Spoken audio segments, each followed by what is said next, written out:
everyone. Today I wanted to do an exercise I do a lot with younger players or players I work with who are having a hard time getting a really good flow of air. So how this works is it's actually just a buzzing exercise.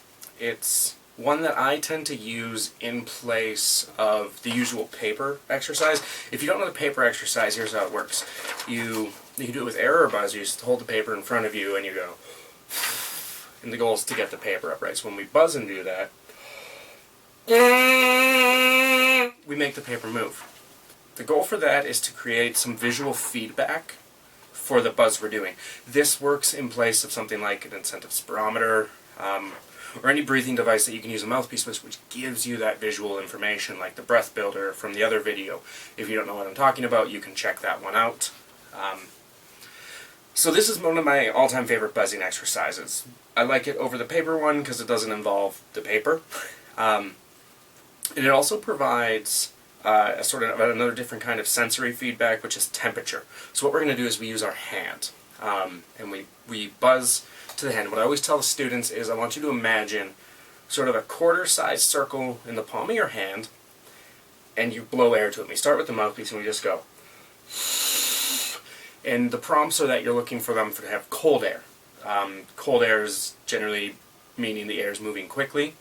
The paper doesn't give that sort of temperature feedback. So once we have the air flowing, we introduce the buzz, and the conditions are always just to add on to what we did. So we work with cold air hitting the hand through the mouthpiece, and then we do cold air hitting the hand with the buzz. And I always like to start them with air and then introduce the buzz. So we go like this.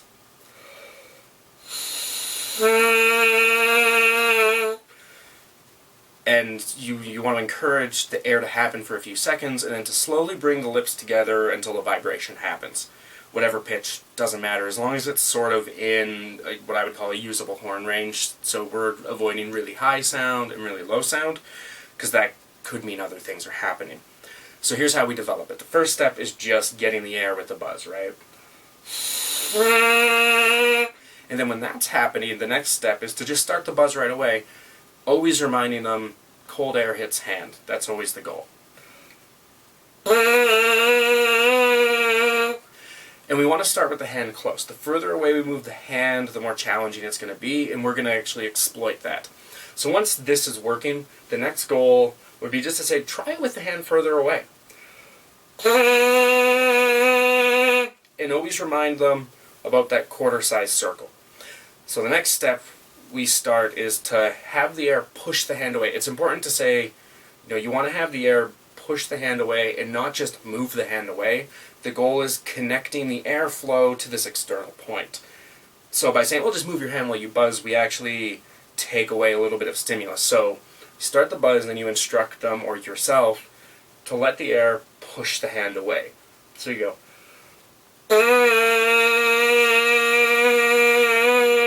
And you let them know, go until you sort of can't feel the air, and then find that spot. So that's step, 3.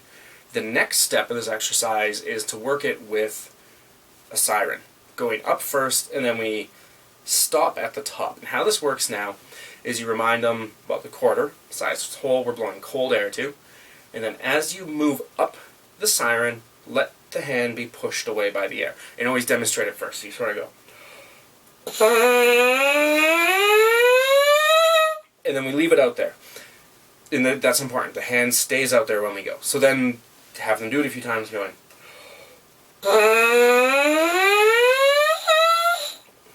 Hopefully the buzz works.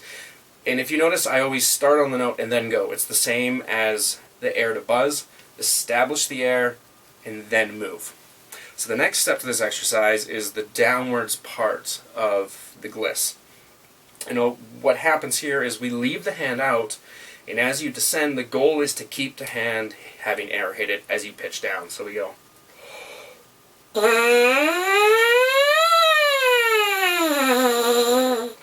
The goal, have them return to the pitch they start at. Then you repeat the process going down, and the hand stays out.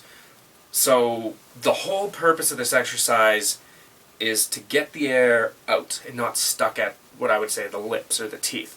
Lots of times younger players or players with tones that are, I'd say, stiff, blow air at the lips, right? The thought is making the lips vibrate with the air instead of allowing the air to move and have the lip vibrate around the column of air. That's sort of the concept behind this.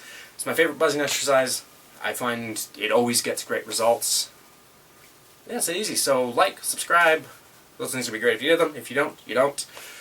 Check out some of the other exercises using the breathing devices, which really enhance this. But that's sort of the next step into more advanced players or yourself. Thanks.